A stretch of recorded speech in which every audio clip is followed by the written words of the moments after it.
Hello， 大家好，我係軒仔啊。今集係我哋台北之旅嘅最後一集，我哋會去到北投嘅溫泉博物館，然後去水美溫泉會館浸溫泉。我哋會去淡水試下嗰度出名嘅魚蛋，最後我哋會去睇下台北嘅寧夏夜市啊。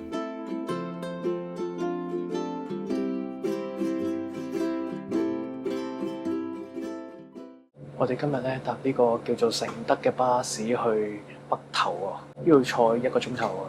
其實幾方便喎，佢一程車就可以去到北投咯。本來諗住搭火車嘅，咁就要轉車，但係呢個巴士好似唔使轉咁啊，可以方便啲咁樣。同埋架車都幾空，因為佢好密㗎。係啊，我哋頭先啱啱走咗架巴士，跟住唔使1分鐘有第二架啦已經。架車幾空。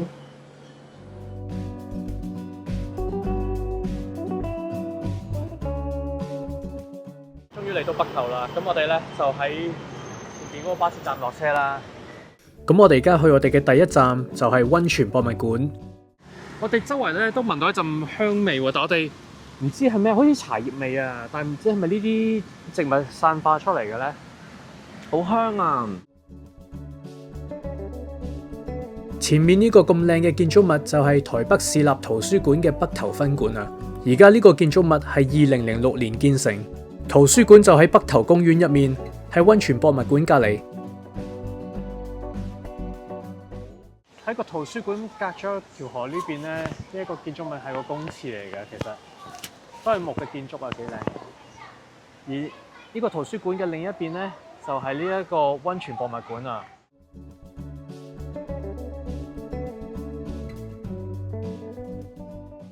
咁啱啱有個台灣人叔叔咧教我喺呢個位影相咧，咁樣幾好啊！你睇下呢度咁樣啊，16:9，佢教我用16:9咧，而家仲用0.5咁樣影出嚟，幾靚。咁我哋到咗呢個溫泉博物館啊！係喎，呢個正門啊。係啊。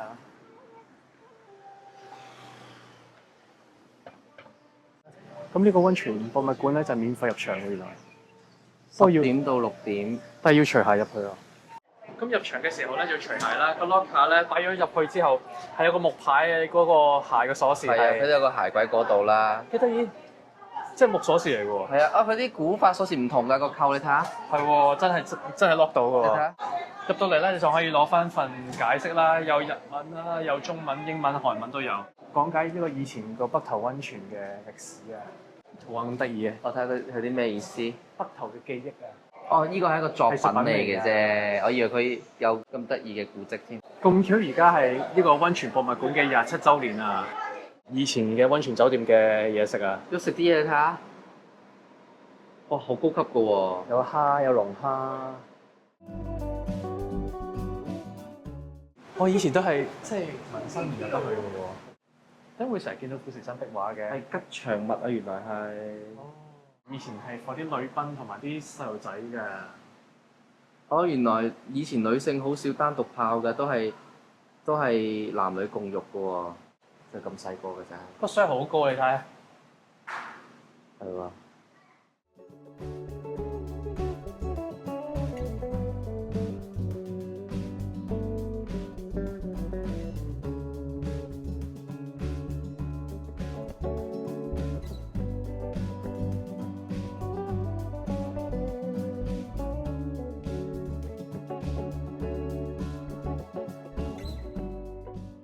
個圖書館前邊咧有個荷花池啊！頭先嗰個台灣人同你講咧，佢話晏晝就會開花啦，可能越嚟越熱咧，就慢慢越開越大嗰啲花。而家半開咯，好似。係，我 feel 到越嚟越熱啦，已經 feel 到。由北投溫泉博物館行4分鐘就到呢個水美溫泉會館啊！我哋揀喺呢一度浸溫泉，因為夠近啊！一場嚟到，我哋諗住試下睇下同日本嘅溫泉有咩唔同。我哋喺2025年10月份去嘅時候，每位入場費係650新台幣。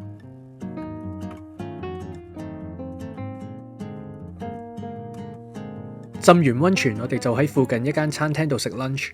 浸完溫泉喺嗰間叫做水美定美水？咁佢上網嗰啲圖片咧係比較靚啲，我覺得咁真實咧好似有啲唔同咁樣啦。不過好似屋企浴缸大個啲啊。係啊，咁我哋本來諗住浸個半鐘頭，我哋都唔使一個鐘頭出翻嚟啦。咁但係冇乜人咯，所以得我哋幾個咁樣。可能你時間比較特別啊。係啊，我哋12點零去你食浸 lunch 嘅時候，我哋去浸溫泉。係啊，咁啊浸完都幾舒服嘅。咁我哋就浸完之後咧，就喺附近對面馬路咧就揾咗間 cafe 嚟食。呢一度咧好似係主要係食咖喱嘅。咁不過我冇叫到咖喱，你有冇叫咖喱啊？我叫咗番茄咖喱啦。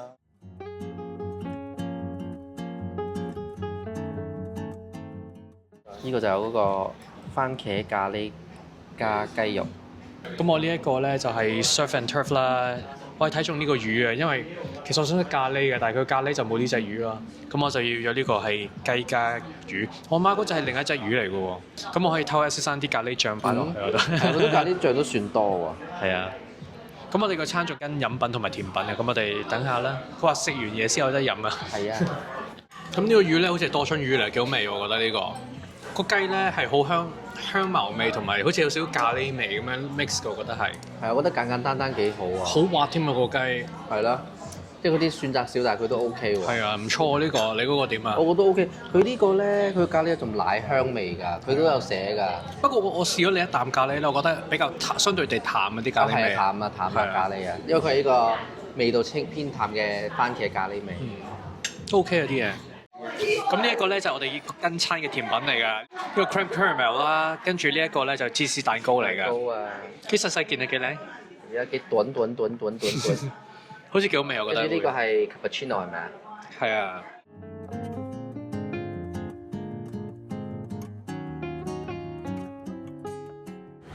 我哋頭先喺北頭公園附近嗰度啦，行過嚟呢個北頭站都行咗成幾個字喎，15分鐘以上我覺得係。係啊，都係北頭。點解行咁遠？咁呢度咧就可以搭20分鐘火車就可以去到嗰個淡水啊！咁啊，大家出發啦。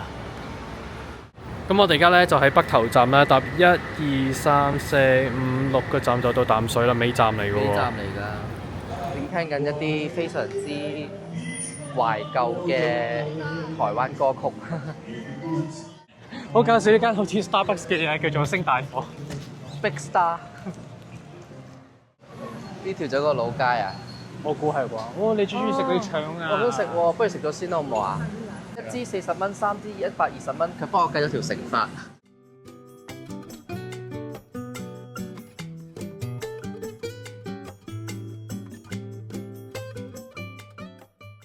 哇！呢啲好傳統啊！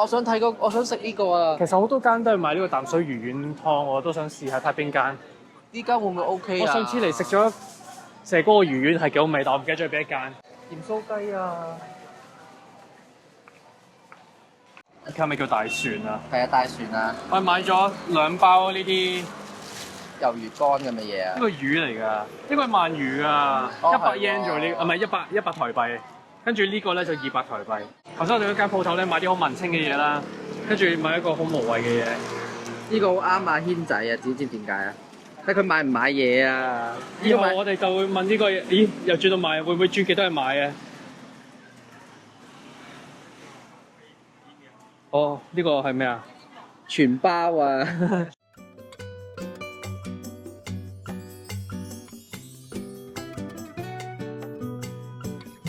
我哋嚟到淡水，諗住試下呢度出名嘅魚蛋。S 先生就揀咗呢一間。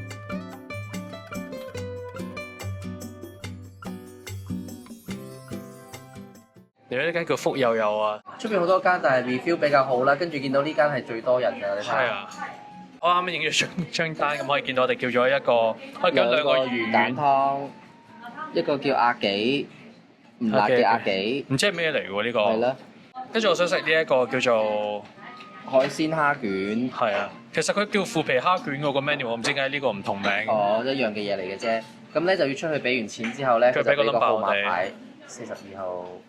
呢一個就係 S 先生叫嘅阿記啊，好似豆腐加魚滑咁嘅感覺。我見到啲粉絲突咗出嚟，係啊，個樣好似辣辣地喎。我冇辣嘅呢個揀咗，跟住呢個咧就係嗰個魚蛋啊。個魚蛋好似長長地形喎，個顏色有啲淡。我上次去另一間咧，個裝修係舊啲嘅鋪頭啦，跟住嗰個魚蛋咧係圓啲、大粒啲嘅，好似有啲生菜嘅。上次好似係西芹味、菜味咁嘅湯味咯。哇，有餡嘅睇下。台灣貢丸咁嘅嘢，我覺得係有啲鹹啊，我覺得個餡係，有啲硬，我覺得個魚蛋好似係。個腐皮好似炸得幾靚喎，呢個腐皮蝦卷啊。係啊，入邊好似魚滑質地嘅，睇下食唔到出蝦咁樣嘅，好似。會唔會呢個海鮮同嗰個係唔同嘅咧？哦，原來裏邊係咩嚟睇下？粉絲咯，哦，係一個粉絲嚟嘅原來。係一大串粉絲咋。用啲咩包住啊？哦，係咪用嗰個魚蛋啲魚咩嚟包住可能？咧就係好重啲滷水味啦。咁我個人嚟講咧，八角啊，係啊。我就麻麻地嗰啲味道啦。咁呢個亞記咧就其實係一個豆腐皮啦，包住一啲粉絲咁樣咯。係啊，跟住再用少少魚滑嚟到封住佢嘅。個豆腐皮反而好味，我覺得，但係嗰啲粉絲吸晒太多嗰啲滷水味，我就麻麻地。O K 喎，我覺得我個人覺得 O K 嘅，幾有特色我覺得。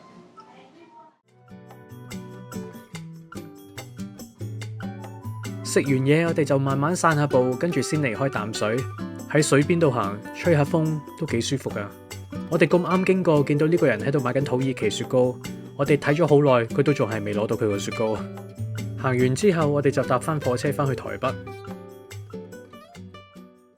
淡水搭車坐咗好耐，火車逼到咧，落車差啲都落唔到啊，多人到。我哋而家就行去寧夏夜市啦。哇！呢個排晒隊添啊！誇張啊！阿婆飯團，食飯團？哦，都唔見阿婆嘅。韓國炸雞啊！令我諗起咧喺韓國嗰個，喂，有啲收 Apple Pay 喎，見佢。你有高級㗎，與時並進。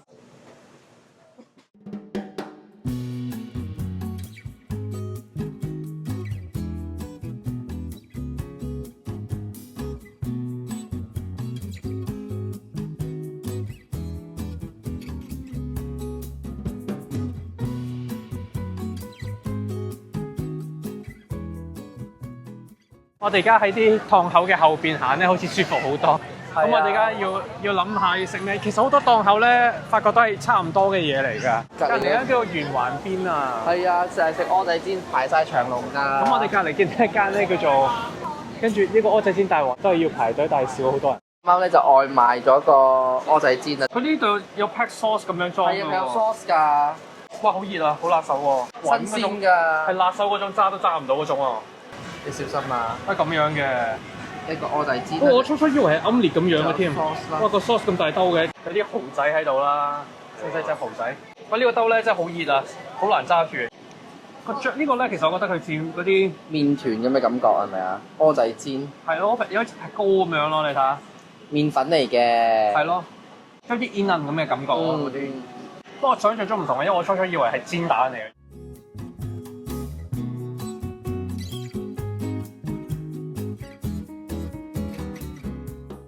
咁啊 ，S 先生又去咗一間賣蚵仔煎嘅鋪頭，帶佢買呢米糕個。嚟㗎。你知飯咁嘅。係啊，飯嚟㗎，糯米飯。我德國豬腳喎有。咁喺台灣夜市食德國豬腳。可能好出名嘅咧，蛋包花仔。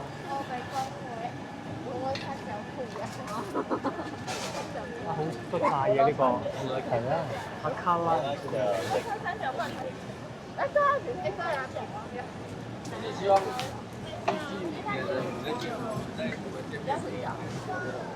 哇！佢豬手好燶啊！呢個就係個德國豬腳。我就比前一點的。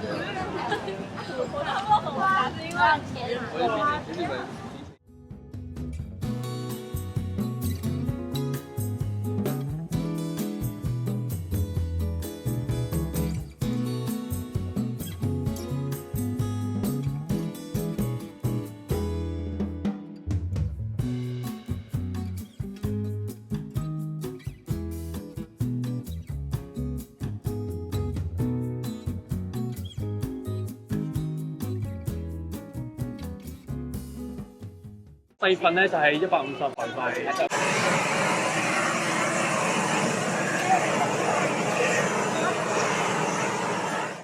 你見到啲牛肉幾厚啦，佢因為佢用火槍就咁燒一燒咧幾香嘅。不過我諗佢啲鹽攞得多咗啲，有啲少鹹我覺得。咁我呢個木瓜牛奶咧，真係好童年嘅木瓜牛奶，同埋咧佢好細心咧，話20分鐘內要飲晒啊，不過已經正常嘅。呢個米糕咧，同我印象中就差少少，佢啲料唔多，同埋個飯比較硬。食嘢嘅另一邊咧係有遊戲玩喎，原來。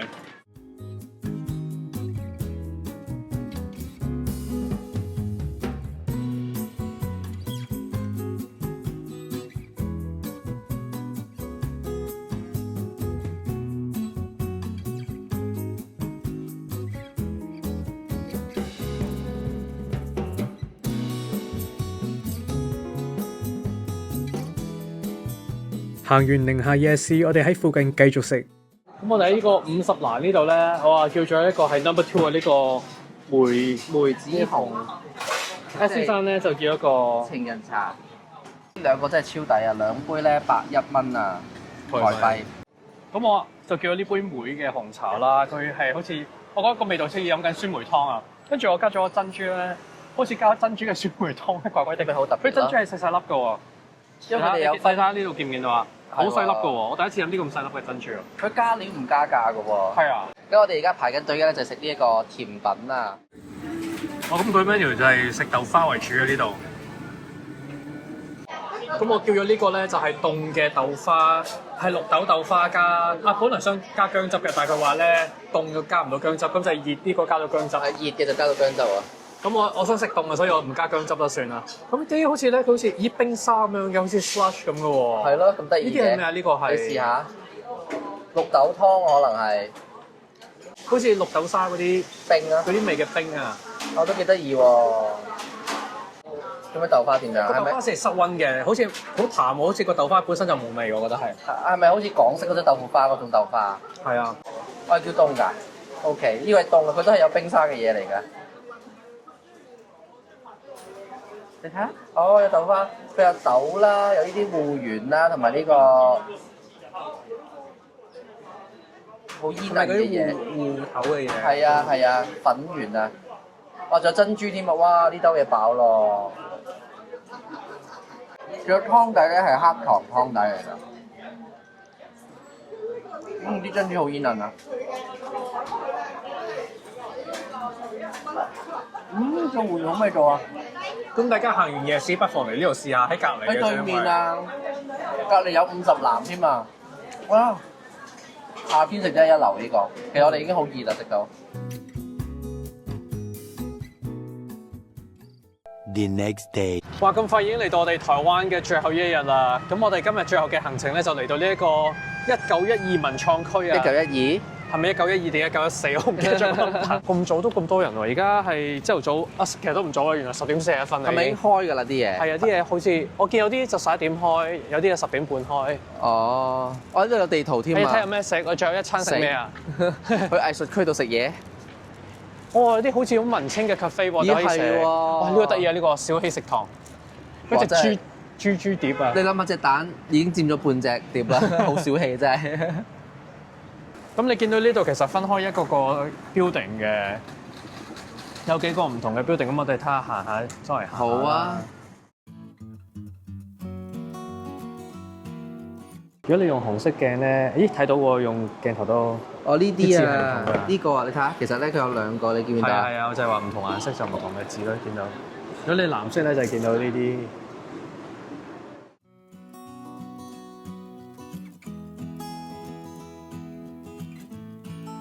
咁啱今日有原住民嘅音樂表演，我哋嚟嘅時候佢哋喺度彩排緊啊！我哋嚟到嗰日仲有個小市集，不過可能因為太早，好多攤位都仲喺度準備緊。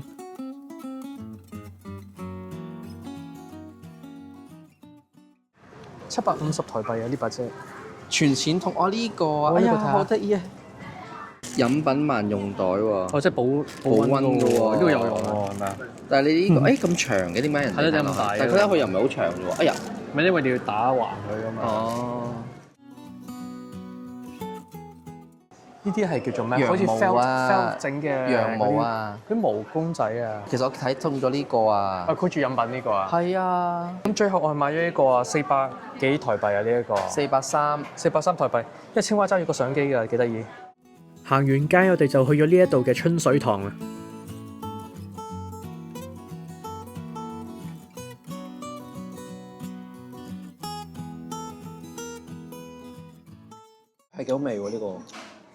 嗰啲雞肉幾嫩嘅。佢鹽酥雞幾好味係。係咯。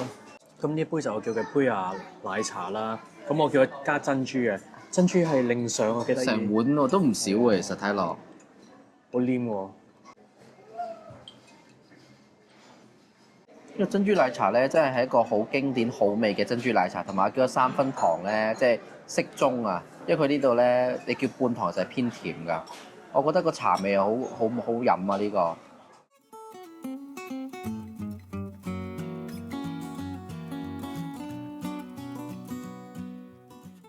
哇！呢個就係好經典嘅台灣香腸啊！好似好地道啊！呢個檔口。係啊，跟住我 S 生買呢條腸啊。係啊，童年嘅小回憶啊！